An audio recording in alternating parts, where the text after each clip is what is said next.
This is Lecture 4 in the series Essentials of Capitalism. Good morning, ladies and gentlemen. The first thing I want to discuss this morning is the institution of inheritance.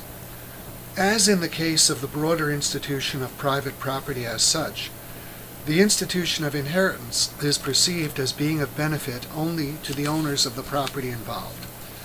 In this case, those who are fortunate enough to be heirs, and not as being of benefit to anyone else. Indeed, the interests of the non-heirs are usually perceived as lying with the confiscation and redistribution of inheritances, and thus with a more or less complete abolition of the institution. Despite the popularity of this view, the fact is that if inherited wealth remains invested, and it almost always does when it is received in a large amount, its existence is to the benefit of everyone. In order to benefit from its existence, one need not be an heir. One need merely be a buyer of the products it helps to produce, and whose supply is increased because of it. One need merely be a wage earner whose labor is in additional demand, and whose wages are higher because of it. The institution of inheritance powerfully promotes the accumulation of capital. It provides a motive to people to maintain their capital, and even to go on accumulating additional capital as long as they live, for the sake of their heirs. Its effect is that substantially more capital exists than would otherwise be the case without it, and everyone in a division of labor society benefits from the existence of this additional capital, whether he himself is an heir or not. As I say, he benefits both in his capacity as a buyer of products and as a wage earner. For as I have already explained, the additional capital accumulation, by increasing the relative production of capital goods, raises and goes on raising the productivity of labor, and thus the supply of goods available for all. And at the same time, it increases the share of total consumption that is enjoyed by wage earners in comparison with non-wage earners. Rational self-interest dictates that everyone, non-heirs as well as heirs, uphold the institution of inheritance. From the point of view of the non-heirs, the rationale is that it enables their employers to pay them more and their suppliers to supply them with more, and indeed to supply them progressively better, at prices that are lower and lower relative to the wages they earn. These are the effects of greater capital accumulation, and the institution of inheritance promotes capital accumulation. However startling it may seem, the simple fact is that in a division of labor society, one benefits from the property of others, when those others are one's employers or suppliers, because the effect of their property is a greater means of buying what one sells and of producing what one buys. The institution of inheritance enhances these sources of gain. Indeed, I have slightly understated the case for inheritance from the point of view of the non-heirs. While it is true that most large inheritances do remain invested, the institution promotes capital accumulation even in the cases in which the heirs consume some or all of what they receive, as an elderly widow or minor child must often do, or as some heirs simply choose to do in order to have a fling. Because even in these cases, the capital is first accumulated, and because estates are constantly being built to be left to heirs, there is permanently more capital, even insofar as there are these cases in which all or most of an inheritance is consumed by the heirs. There are some points I'd like to make in connection with the loss of inheritances by heirs. I don't mean now a loss through consumption of the inheritance, but through its unwise investment. It is first of all necessary to realize that inherited wealth can easily be lost in this way.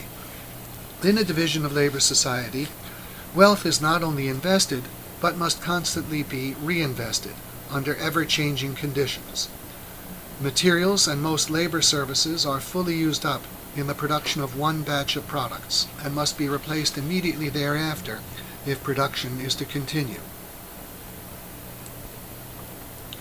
Machinery and factory buildings, while lasting much longer, are also constantly in process of wearing out.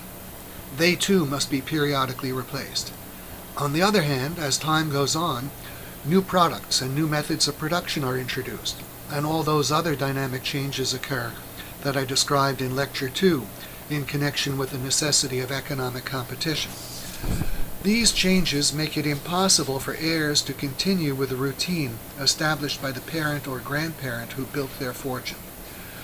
They must constantly reacquire their wealth through their own successful investments which must win the approbation of the buyers of the products concerned under the freedom of competition. To the extent the heirs lack the ability to make the right investment decisions, but nonetheless attempt actively to manage their funds themselves, they risk the loss of their entire fortunes. If they recognize their lack of business ability, or if it has been recognized for them by the bequestors of their wealth, they must be content with a sharply reduced rate of return on their capital, which is the necessary accompaniment of making investments recognized as having a high degree of safety of principle. And from that low rate of return must usually be deducted management or trustees' fees. The effect of these facts is that unless one or more of the heirs possesses extraordinary ability, the relative significance of any given fortune in the economic system tends steadily to diminish as time goes on. For even if the heirs do not lose it outright through poor investments, and even if they are content to live within the income afforded by the low rate of return they earn on their capital, their fortune is unable to grow in pace with the new capital being accumulated by more talented investors earning higher rates of return, and therefore able to save and accumulate capital more rapidly. Moreover, the significance of any given fortune is further diminished by a tendency toward its constant subdivision among a growing number of descendants as one generation succeeds another. In just this way, the wealth of the present-day Astors and Vanderbilts, once among the greatest fortunes in the country, is now not nearly so large in relation to the rest of the economic system, and that of any given individual Astor or Vanderbilt is no greater than what tens of thousands of individuals have accumulated purely by their own efforts, all within the present generation. Even the much more recent and initially much greater fortunes of the Rockefellers, Fords, and Mellons show the same tendencies toward decline in their relative significance and toward continuous subdivision. On the basis of this discussion, and of our previous discussions concerning saving and capital accumulation and private property, it is possible to reach an intelligent appraisal of the effects of the inheritance and income taxes. The inheritance tax, especially on large inheritances, where it is often confiscatory, is practically a pure tax on capital. To the extent it exists and is actually carried out, that is, to the extent the so-called loopholes are closed so that the tax cannot be avoided, the long-run effect is to reduce the accumulation of capital by reducing the building of estates in the first place. It is pointless for people to accumulate fortunes intended to be bequeathed to heirs, which upon death the government confiscates and prevents from reaching the heirs. The effect of confiscatory inheritance taxes is to cause the builders of estates to consume their incomes more heavily and not to bother earning part of the incomes they might otherwise be capable of earning at any given time. For their motivation both to save and to earn the income out of which saving can occur is reduced. Inheritance taxes which are not so high as to prevent heirs from substantially benefiting from the accumulation of estates do not deprive the builders of estates of this motive to earn and save. By the same token, they do not achieve the egalitarian objectives of most supporters of the inheritance tax. Nevertheless, even these more modest inheritance taxes reduce capital accumulation to the extent that they are paid with funds that otherwise would have remained invested. Any inheritance tax whatever reduces capital to the extent that it is paid with funds that otherwise would have remained invested. The specific way that such disinvestment occurs is that the heirs or the executors of an estate find it necessary to sell part of the estate to pay the taxes. This siphons funds from the buyers of these portions of the estates into the government's treasury.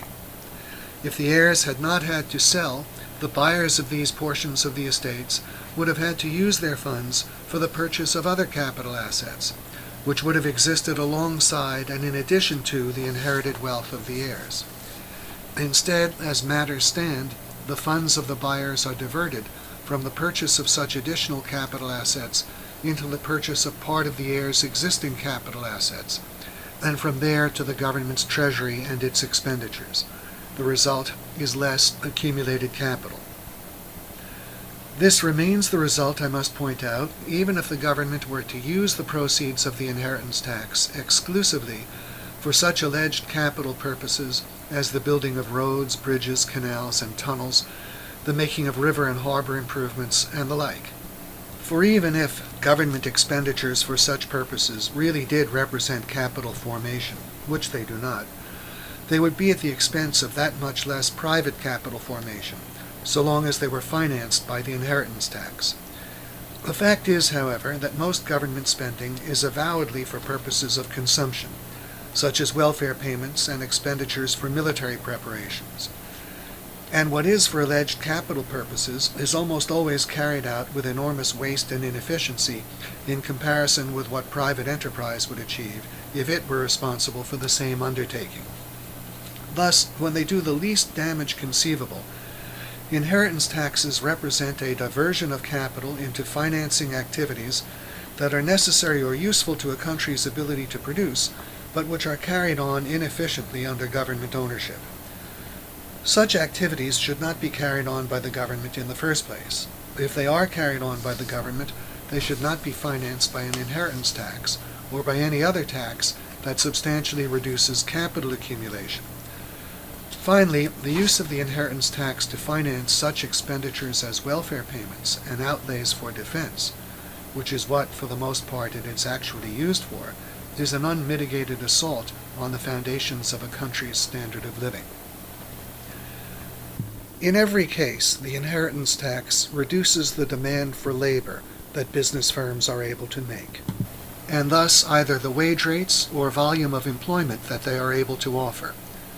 Simultaneously, it reduces the demand for capital goods, and thus the economic system's degree of concentration on their production, and consequently, the ability of the economic system to raise the productivity of labor and to progress. It always represents a diversion of funds from capital to consumption, and is thus a force working against both economic progress and the share of total consumption in the economic system that goes to the employees of business firms, whose wages are paid out of capital. The progressive personal income tax, the corporate income tax, and the capital gains tax all operate in essentially the same way as the inheritance tax. They are all paid with funds that otherwise would have been saved and invested. All of them reduce the demand for labor by business firms in comparison with what it would otherwise have been, and thus either the wage rates or the volume of employment that business firms can offer, for they deprive business firms of the funds with which to pay labor. By the same token, they deprive business firms of the funds with which to buy capital goods. This, together with the greater spending for consumers' goods emanating from the government, causes the production of capital goods to drop relative to the production of consumers' goods. And this, in turn, threatens not only the economic system's ability to progress, but even its ability to produce sufficient capital goods to replace those that are used up in production, that is, to remain stationary. The Social Security system also operates in a similar way. People regard their Social Security taxes as a form of saving, and thus save less in other forms. Yet the government diverts the proceeds of the Social Security taxes into the financing of its current expenditures, with the result that no savings are actually accumulated by the system. Thus, the net effect of Social Security is to reduce saving and investment and capital accumulation. The existence of inflation, of an increase in the quantity of money caused by the government, or equivalently, an increase in the quantity of money more rapid than the increase in gold and silver, greatly intensifies the destructive effects of these taxes. For inflation creates additional profits, interest, and capital gains, to which most of these taxes apply.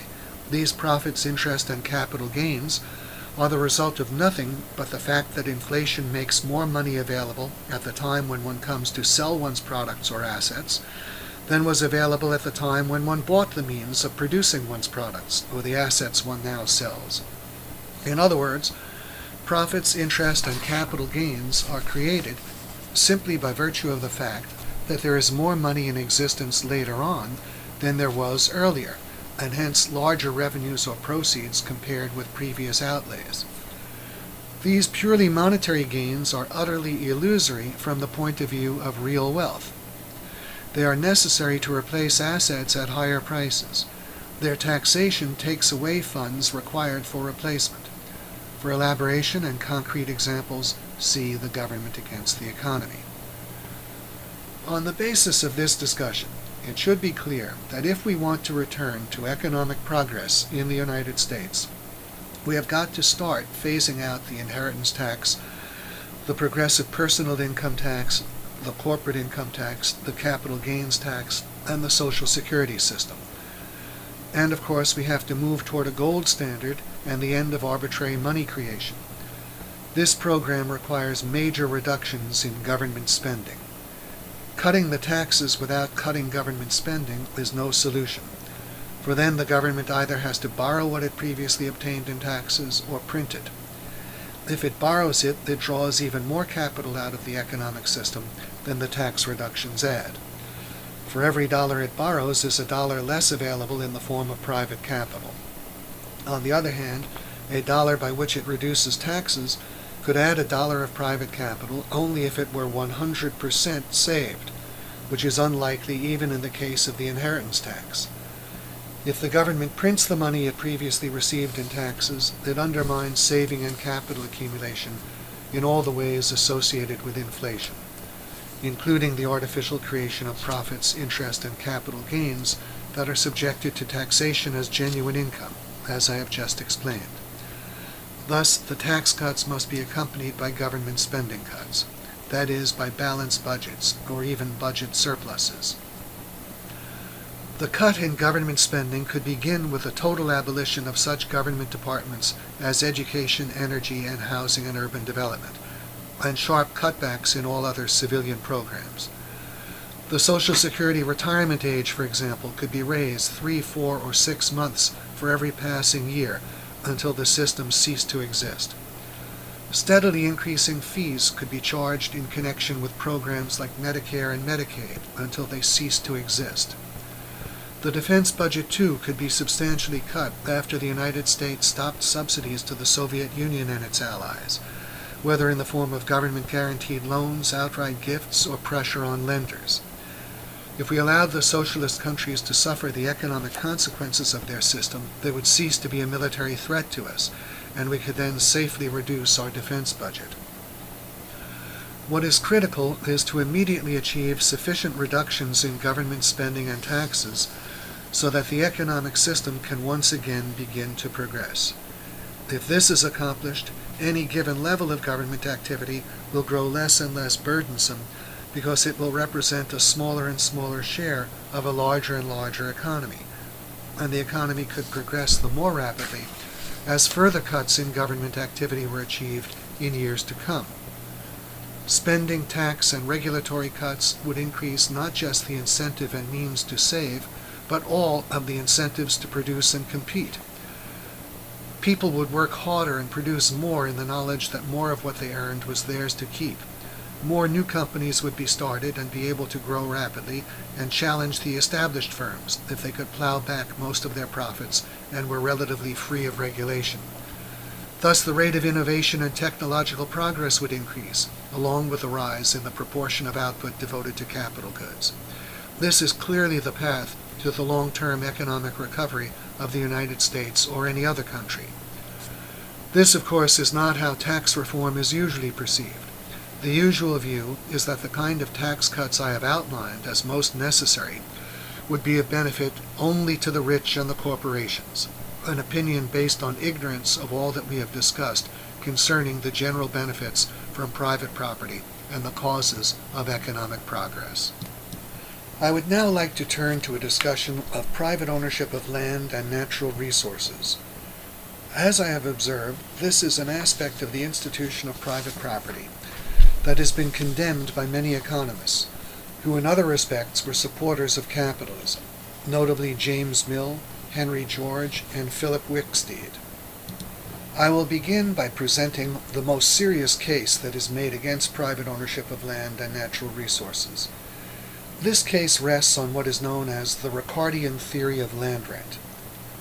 To begin to understand it, we must realize that Ricardo lived in late 18th and early 19th century England. It was a common practice in his day for farmers to rent the land they worked from aristocratic landowners. Ricardo focused on the portion of such rents that were paid not as compensation for the cost of the buildings or any kind of improvements that had been made upon the land, but, as he put it, for the use of the original and indestructible powers of the land itself. This abstract portion of the rents actually paid and received Ricardo held to exist, even when the land was farmed by its owner. In that case, he held, some part of the value of the produce is attributable not as compensation for any cost incurred, nor as a rate of profit on capital invested, but as a payment for the so-called original and indestructible powers of the land. Ricardo explained the origin and determination of land rent in the following way. I paraphrase his discussion. In a country with an abundance of land of the first or best quality, and that is thinly populated, land will yield no rent. In such conditions, people can obtain the best land merely by appropriating it from nature. They are therefore not under the necessity of paying anything for its use. They will pay for the use of buildings or improvements made upon the land, but nothing for the use of the land considered by itself. Land rent commences, says Ricardo, when the population of the country grows to the point where all land of the first quality has been brought under cultivation, and it becomes necessary to resort to land of the second quality. On land of the second quality, the same quantity of labor and capital produces less than on land of the first quality. It produces less because the soil is simply inferior, or because part of the labor and capital must be expended in transporting the produce a greater distance to market, or in first making improvements that land of the better quality already possesses naturally. The rent that will be paid depends on the difference in the productivity of labor and capital on the two grades of land. If, for example, the same labor and capital produces 100 units of product, or $100 of product value on land of the first quality, and only 90 units of product, or $90 of product value on land of the second quality, then people will be willing to pay a rent of $10 or $10 for the right to produce on land of the first quality. They will be willing to pay $10 for the use of first quality land because their labor and capital produces 10 more on that land than on land of the second quality, which is their next best alternative. If they can rent land of the first quality for just the smallest amount under 10, they have a special gain in renting it, and thus their competition will drive its rent to 10. At that point, the product or income obtained by labor and capital becomes no greater on land of the first quality than it is on land of the second quality. Rent absorbs the difference. Now, if the population of the country grows further, to the point where all the land of the second quality has been brought under cultivation, and resort must be had to land of the third quality, then, says Ricardo, rent will commence on land of the second quality and will increase on land of the first quality. For example, if the same labor and capital that produces 100 on land of the first quality and 90 on land of the second quality produces 80 on land of the third quality, then when it becomes necessary to resort to land of the third quality, land of the second quality will begin to yield a rent of 10, while the rent on land of the first quality will rise to 20. This land rent theory is intimately bound up with Ricardo's and the other classical economists' ideas on diminishing returns and population growth. The law of diminishing returns, as they propounded it, held that successive equal doses of labor and capital, when applied to a given piece of land, yield smaller and smaller increments of product. In effect, the second dose of labor and capital applied to land of the first quality is comparable in its results to the first dose applied on land of the second quality, and so on. Their views on population enter in explaining the limits that exist to the formation of land rent at any given time. According to Malthus, whose views on population Ricardo largely accepted, population tends to grow up to the limits of the food supply. Taken in conjunction with the rent theory, that means that population tends to grow until the land that must be cultivated is of such an inferior degree of fertility that it yields barely enough to enable its cultivators to survive and rear the number of children required to replace them. All output in excess of what is required for subsistence then shows up as land rent. If, for example, we assume that 70 units of product represents subsistence, and that it is the product of the same amount of labor and capital we have been considering, but when applied to land of the fourth quality, then in our hypothetical country, a rent of 10 would be reached on land of the third quality, 20 on land of the second quality, and 30 on land of the first quality. This would represent a kind of equilibrium. Rent could not grow further because population could not grow further. An additional population could not be sustained, since yields would be too low to support it. Now, what would happen if some improvements in production were made? Improvements that would increase the output of labor and capital on all the different grades of land.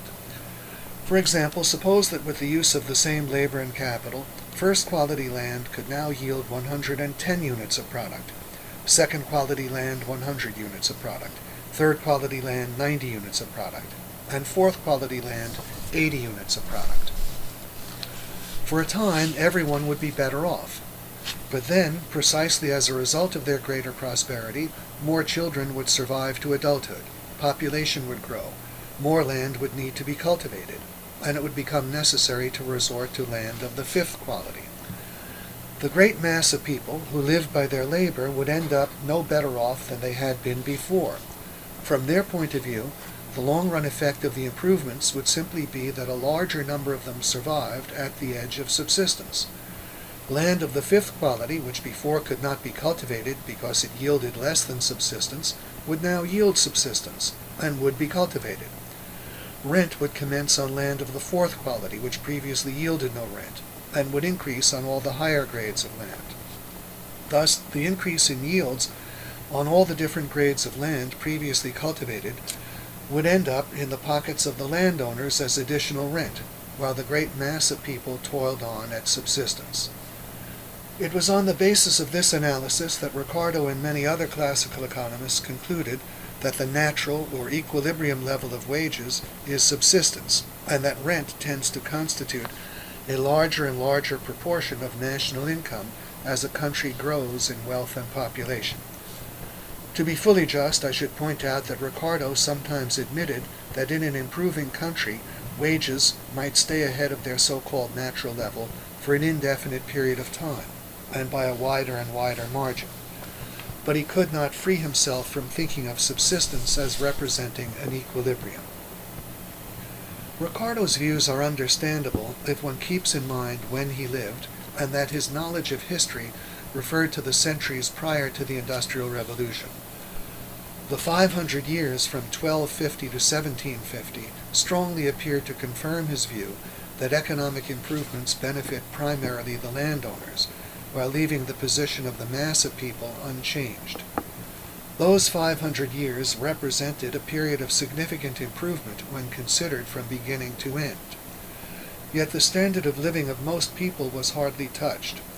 The major beneficiaries by far were the landowning aristocracy and those merchants and artisans who enjoyed their patronage.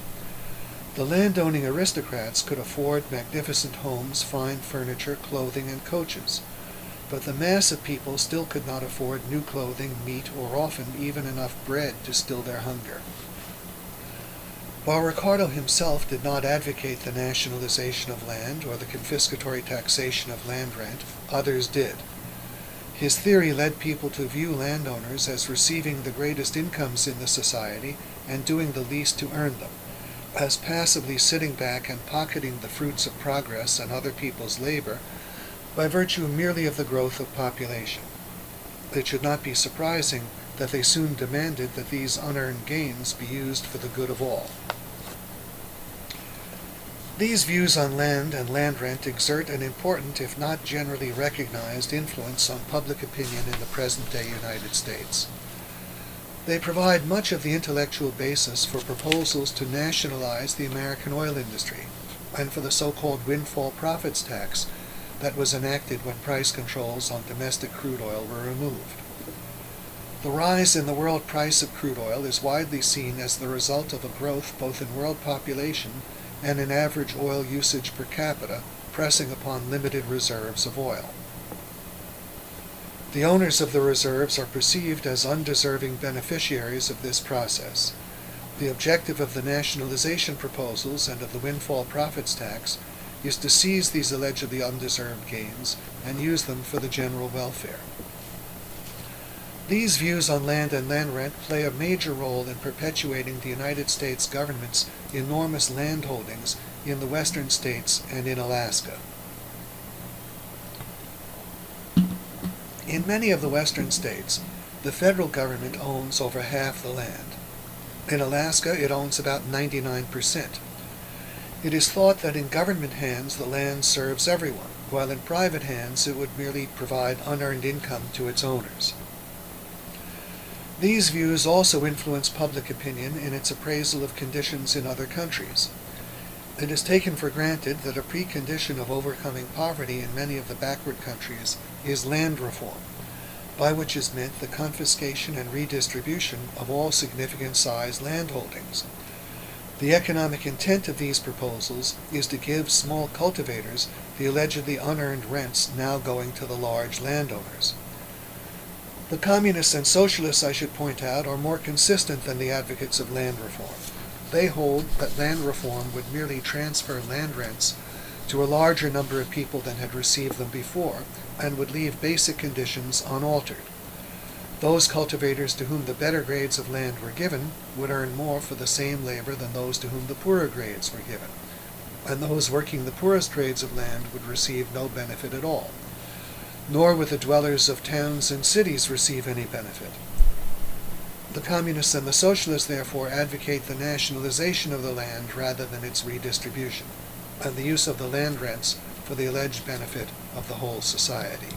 Now, what is wrong with Ricardo's theory of land rent and his conclusion that landowners passively sit back and pocket the fruits of progress and other people's labor? We can begin to find the answer if we look again at the case of economic progress and a rise in yields on all grades of land. Only this time let us consider a far more rapid rate of economic progress than before.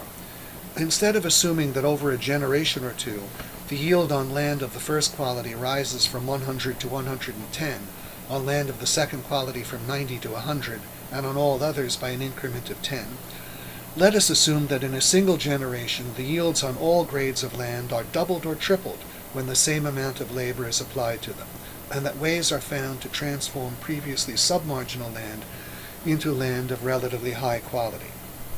Under these conditions, even if the population were to double in a single generation, an enormous rate of increase not experienced in the United States since colonial times, there would be no tendency toward a rise in the economic significance of land rent, that is, no tendency toward a rise in the share of so-called national income constituted by land rent. On the contrary, under these conditions, the share of national income constituted by land rent would actually tend to fall. With a doubled population, and thus a doubled number of people available to provide labor for agriculture, either in the form of direct labor on the land, or in the form of producing improved tools, implements, and other aids to agriculture, when double the labor was applied to them. This is consistent with their doubling when the same amount of labor is applied to them, and with allowing for diminishing returns when double the labor is applied to them. Thus, if we began in conditions in which it was necessary to cultivate land of the fourth quality with a yield of 70, and now population has doubled and yields per acre have almost quadrupled or sextupled, it could well be the case that land of the fourth quality would be thrown out of cultivation. It certainly would be if the doubled population did not want almost quadruple or sextuple the quantity of food or other agricultural products.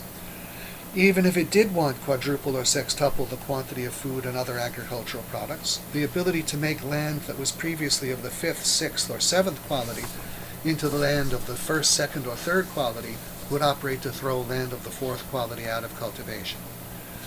The effect would obviously be to reduce land rent taken as a proportion of the value of agricultural output. Initially, the total output of 1 unit each of the 4 grades of land was 100 plus 90 plus 80 plus 70, that is 340. Rent was 30 plus 20 plus 10, that is 60. Rent was thus 60 over 340, or almost 18%, measured in terms of the agricultural output.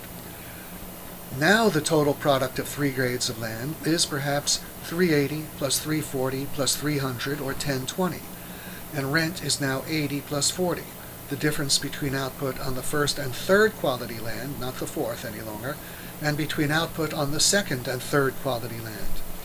The third quality land itself no longer yields rent. Rent as a share of agricultural produce is now only 120 over 1020, or about 12%, considerably less than before. In terms of national income and the overall production of the whole economy, the relative decline in rent would be still greater, because the conditions of the case imply a decline in the size of agriculture relative to the rest of the economic system. They imply a decline in the proportion of the population employed in agriculture. Now, this is far more than a hypothetical example. In essence, it describes actual facts of the economic history of the Western world since the Industrial Revolution. Starting about 1750, the rate of economic progress in Britain and British North America began to accelerate, and by the early 19th century was far outstripping increases in population and the consequent operation of the law of diminishing returns and the need to resort to inferior degrees of land. In the course of the 19th century, similar developments occurred in various countries on the European continent. A succession of radical improvements, continuing right down to the present time, has enormously increased the productivity of labor and the yields per acre on all grades of agricultural land. The poorest land commercially cultivated in the Western world today is vastly more productive than the very best land in use 30 or 40 years ago, let alone in Ricardo's day. It is no exaggeration to say that modern technology is able to make mountains and deserts into land that is far more productive than the very best lands cultivated not many decades ago. Southern California and Israel are outstanding examples. They are examples of previously submarginal land being converted into land of extremely high quality. This same process of converting previously submarginal land into very high quality land was exemplified in a different form by the improvements in ocean and overland transportation that took place throughout the 19th century. Before the days of low-cost ocean transport, practically all of the land of North America had to be considered submarginal from the point of view of Western Europe. Before the days of the railroad, the extremely productive land of the American Midwest had to be considered submarginal from the point of view of the rest of the country and the rest of the world. But with these improvements, this land emerged as an enormous addition to the supply of very best quality land. In the eastern United States, in places like New York, Vermont, and Massachusetts, there are actually substantial tracts of land that at one time were farmed, but have since been put back to forest, because they were displaced by the competition of far superior Midwestern lands. Similar developments occurred in Great Britain in the 19th century. The resulting sharp decline in the relative significance of land rent can be seen if one compares the locus of wealth in Great Britain in 1850 with its locus in 1750. In 1750, the locus of wealth was great landed estates. In 1850, it was far and away industry and commerce. The same course of development I have described with respect to agriculture took place with respect to mining as well. The poorest quality mines in commercial operation at any given time have tended to be far more productive than the very best quality mines in operation a generation or so before. Now, this rapid rate of increase in agricultural and mining productivity has not been a mysterious accident. It is the result precisely of the private ownership of land and natural resources. The private ownership of land and natural resources gives each individual owner the incentive to improve his property, to use it for the benefit of the market, and to go on seeking ways to increase its efficiency and yield. Competition among the various private owners leads to the rapid, widespread adoption of whatever improvements are introduced, and requires that anyone wishing to go on earning a high rate of profit introduce still further improvements. In other words, the combination of the incentive to save and accumulate capital, the profit motive, and the freedom of competition that private ownership establishes operates to rapidly and steadily increase the yield of agricultural and mining property, and thus to reduce land rent. Private ownership increases production, and this counteracts diminishing returns and the need to resort to inferior grades of land. In this way, private ownership of land reduces land rent. To say the same thing in a different way, a growing significance of land rent is the reflection of an increasing scarcity of the better grades of land. Private ownership of land, on the other hand, provides the incentives and the means for making each piece of land more productive and bringing into production every piece that is better than what is presently in use. It is thus the most powerful force operating in favor of abundance and against any growing scarcity of the better grades of land. Thus it works to reduce the economic significance of land rent. This principle that private property is what reduces the significance of land rent is confirmed if we examine the historical facts. The beginning of the more rapid rate of progress in agriculture coincides with a vast extension of the institution of private property. In the century and a quarter or so following 1750, practically the whole of the territory of the United States east of the Mississippi River and extending several hundred miles to the west of it became private property. In addition, the second half of the 18th century was the major period of the Enclosure Movement in Great Britain. This was a movement that established private property in land where before there had been communal property. The Enclosure Movement converted village-owned pastures and forests into separate private property holdings. It also consolidated into larger, compact units the small, scattered strips of land that many villagers had previously farmed. The result was the large-scale creation of modern private farms in Britain. This was followed by the rise of scientific farming, selective animal breeding, the development of newer and better strains of seed, and the application of more modern tools and implements. Furthermore, both in Britain and on the continent of Europe, the power of feudal laws and customs was broken in other respects as well. Property, which had previously been prohibited from being sold or even leased on a long-term basis, because it was viewed as having to provide support for an unbroken line of future descendants rather than being the private possession of a living individual, was now allowed to be sold or leased on long term. This made possible the transfer of such property to more efficient hands. Also, the corollary of the abolition of serfdom, which had bound workers to the soil, was that landowners could now fire unnecessary workers. This gave them a powerful incentive to seek more efficient methods of production, which incentive had previously been lacking because of feudalism's violation of the right to fire along with the right to quit. In our own day, the principle that private property reduces land rent is clearly confirmed by the oil situation. As I explained yesterday, the U.S. government's ownership of vast land areas in the western states and in Alaska operates to keep vast amounts of oil off the market. The same is true of its ownership of the continental shelf. If these areas were privately owned or open to the establishment of private ownership, the most profitable use to which they could be put would be to develop them and extract and sell the oil they contained. The effect would be vastly more oil on the market and thus a lower price of oil.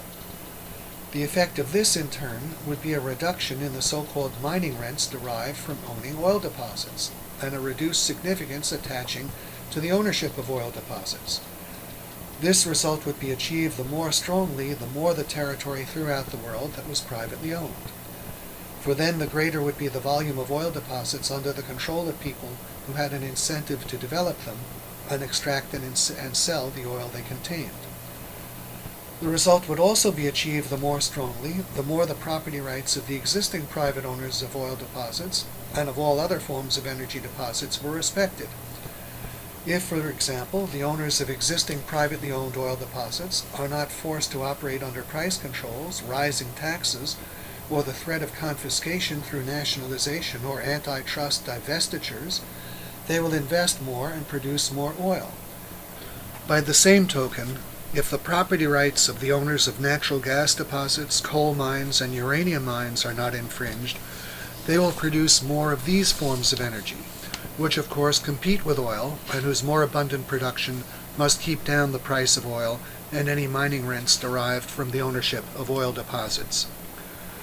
Thus, private property and respect for the rights of its owners is what holds down and actually reduces the significance of land rent.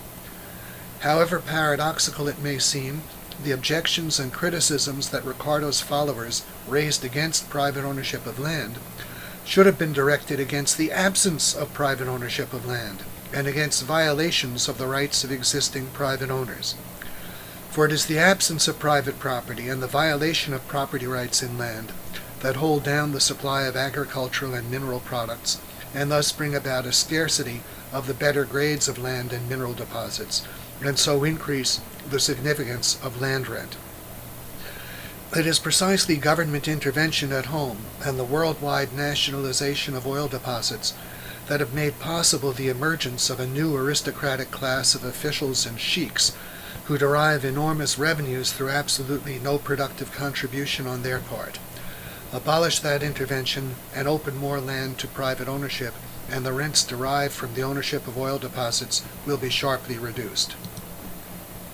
Now I want to deal with a further criticism of private ownership of land, one which may even have come to mind in connection with my demonstration of the fact that private ownership would result in more oil being brought to market.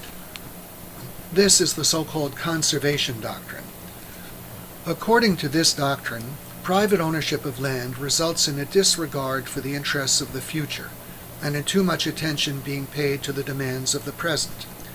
It thus allegedly brings about the too rapid exhaustion of mineral deposits, and even the destruction of the productive powers of agricultural land. Deforestation of timberlands, and the near extinction of the American buffalo earlier in this century are frequently cited as examples in support of this view. And whenever they admit that private ownership would result in more oil coming on the market, conservationists object that would only worsen the problem of the scarcity of oil in future generations. So let me address the conservation doctrine. The first point to realize is that precisely private ownership is what is required in order to give due weight to the interests of the future. And the deforestation of the timberlands is the best proof of this. The timberlands that were wantonly deforested were timberlands owned by the government. They were deforested by private logging companies that had a property right only in the trees they removed, not in the land from which they took the trees, nor therefore in any new trees that might later grow on that land. Had the logging companies owned the land and thus had a property right in any new trees that could have grown on that land, they would have had an incentive to replant. Replanting would have been profitable as soon as the prospective price of mature trees was judged likely to exceed the cost of replanting by enough to afford the going rate of profit on the capital that would have had to be invested, compounded for the period in question.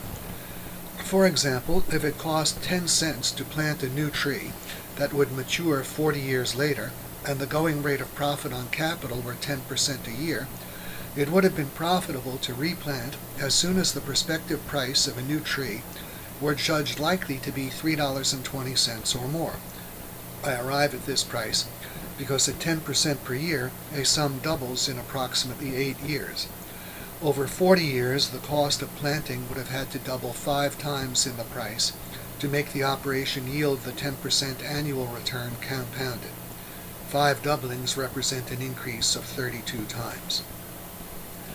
Because the logging companies did not own the land, they had no incentive to incur the cost of replanting, no matter how high the prospective price of mature trees was judged to be. Because while they would have incurred the cost of replanting, they would have had no claim to the benefit. The price of any mature trees they would have planted would have belonged to whomever the government chose to allow to harvest the tree crop 40 years later. Under such conditions, farmers would not replant next year's wheat crop, not if they were merely to incur the cost, while someone else would reap the benefit. The obvious solution to the problem of deforestation is to make forest land into private property. When it is private property, trees are planted commercially as a long-term crop. Such commercial planting is a common practice in Western Europe and in such eastern states as Vermont. Turning now to the American buffalo for a moment.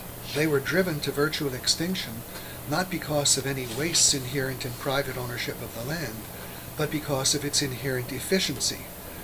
To understand this point, all we need do is realize that buffalo could have been gathered onto ranches and raised in much the same way as cattle are raised. This was an obvious physical possibility. We must ask why it was not done. The answer is simple. The consumers of buffalo meat and buffalo hides were unwilling to pay prices for buffalo meat and buffalo hides that would cover the costs of raising those animals and provide the going rate of profit on the capital invested. The consumers were, however, willing to pay such prices for beef and cow hides and pork and pig skins. The simple fact is that buffalo were driven to virtual extinction because they could not stand the competition of cattle and hogs.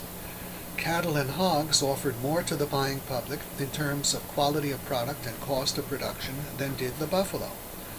It would have been the height of inefficiency to force people to accept products they liked less, or at a higher cost, or both, merely in order to preserve the buffalo in large numbers. And the further effect would have been that while more buffalo might have lived, fewer cattle and hogs would have lived. Why cattle and hogs, and far more importantly the interests of man, should be sacrificed for the sake of the buffalo, and why that should be called an improvement in efficiency, is a question that the conservationists should attempt to answer if they think they can. Now, this does not mean that people ought not to have any interest in preserving specimens of the various species, such as buffalo. It would undoubtedly be of some value if a pair of dinosaurs could be found somewhere and made to breed. Such a limited objective could easily be achieved if some of the people who claim to be so concerned about the various species contributed some money for the purchase of land and the operation of special preserves for the so-called endangered species. The right to private property and land includes the right of people to use their property for this purpose too, if they wish. Thus, there is simply no legitimate basis for anyone raising the issue of species extinction as a criticism of the institution of private property. It is an institution vital to the multiplication of the human species, the only species that ultimately matters. As for the issue of the too rapid depletion of mineral deposits, I must repeat a few of the points I made in this connection in The Government Against the Economy. The most fundamental fact about natural resources is that the entire world, indeed the entire universe, is made of nothing but natural resources. Every inch of the world is made of nothing but chemical elements, that is, natural resources. The whole world is just so much iron, copper, nitrogen, hydrogen, etc. Each of these, including gold, silver, and platinum, exists in a quantity enormously in excess of any that has ever been mined. And energy in the world is no less abundant than matter. It is all around us, in sunlight, thunderstorms, the wind and tides, and the nuclei and electrons of atoms, as well as in deposits of fossil fuels. For all practical purposes, in nature, the supply of energy and matter, and each of the specific chemical elements, is infinite. These supplies are nothing less than a measure of the universe. What is relevant for the economic activity of man is not the virtually infinite supplies of natural resources that exist in nature, but the fraction of them that is economically usable by man. That is, the fraction of them about which man possesses the necessary knowledge and over which he has the necessary physical power to direct them to the achievement of his purposes, and to do so without having to use an inordinate amount of labor. This supply of natural resources, the economically usable supply, is expandable. It expands in direct proportion as man expands his knowledge of and physical power over the world and the universe. For example, wood, coal, oil, and uranium became economically usable natural resources when and as man discovered their uses and acquired the means of gaining access to them and directing them to the satisfaction of his wants without having to expend an inordinate amount of labor to do so.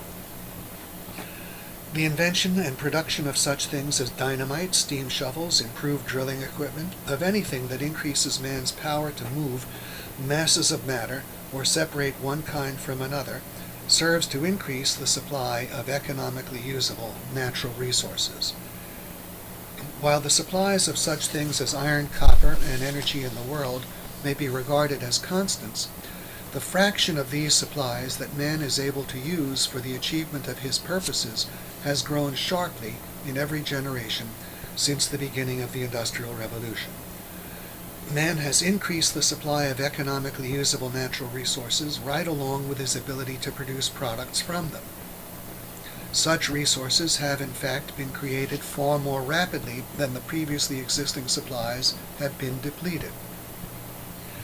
And now too we are in a position in which the economically usable supply of energy might well be increased far beyond all previous measure.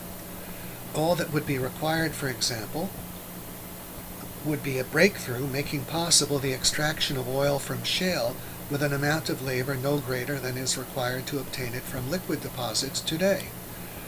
The same result would occur if we could learn to produce gasoline from coal with a sufficient reduction in the quantity of labor now required. Or if we could develop a commercially viable process of hydrogen fusion. To achieve such results, the essential precondition is private ownership of land and natural resources. This, together with a society's commitment to reason and science, virtually guarantees that as time passes, man's knowledge of and power over the physical world will increase. In such an environment, science and technology will provide the knowledge and the methods, and the incentives of private ownership will both guarantee their application and powerfully stimulate their development in the first place. In this way, the institution of private property in land and natural resources serves steadily to increase the supplies of natural resources coming to the market. Thus, it is not at all the case that private ownership would provide us with a merely temporary increase in the supply of oil, but with a permanent and ever-growing increase in the supply of economically usable energy. More liquid oil today and in the coming generation, still more energy, derived from shale oil perhaps, in the generation or two thereafter, and yet even greater supplies of economically usable energy in possibly very different forms further in the future. Private ownership of land and natural resources thus operates to permanently hold down the significance of so-called mining rents.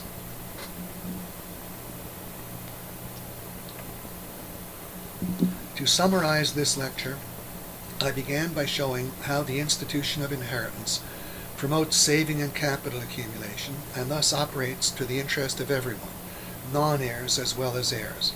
I showed why the relative significance of any given inherited fortune tends to decline as time passes, in that it tends to earn a relatively low rate of return, unless the heirs possess special talents for investing, and to be repeatedly subdivided among more and more heirs. I explained how inheritance taxes reduce capital accumulation, and thus the rate of economic progress, and why the progressive personal income tax, the corporate income tax, and the capital gains tax all have similar effects. I explained how the Social Security system, inflation, and government deficits also produce the same effect. I pointed out that the phasing out of these taxes, together with the establishment of a gold standard and a radical reduction in government spending, are vital steps in achieving a resumption of economic progress. I then presented an account of Ricardo's theory of land rent, and how it underlies the special hostility that exists toward private ownership of land and natural resources. I showed how precisely private ownership of land is what is required to prevent the results Ricardo and his followers feared, and that the existence of such results in the centuries preceding the Industrial Revolution was the effect of the absence of private property in land and of major violations of the rights of property owners.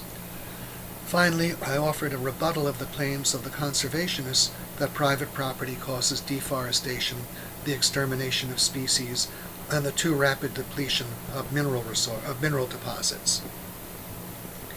In my next lecture, I will begin with a critique of the doctrine that the institution of private property is tainted insofar as existing property holdings can be traced back to a point of violent expropriation of previous property owners in earlier centuries. I will deal with the related matter of demands for land reform. I will then apply what we have learned of the general benefit derived from the existence of privately owned means of production in a division of labor society to the question of the limits of the territorial sovereignty of countries. In connection with this last discussion, I will refute various fallacies concerning the allegedly exploitative effects of foreign investment. Finally, I will begin to explain how the existence of a division of labor society exerts a profound influence on the operation of the institution of economic inequality. Thank you.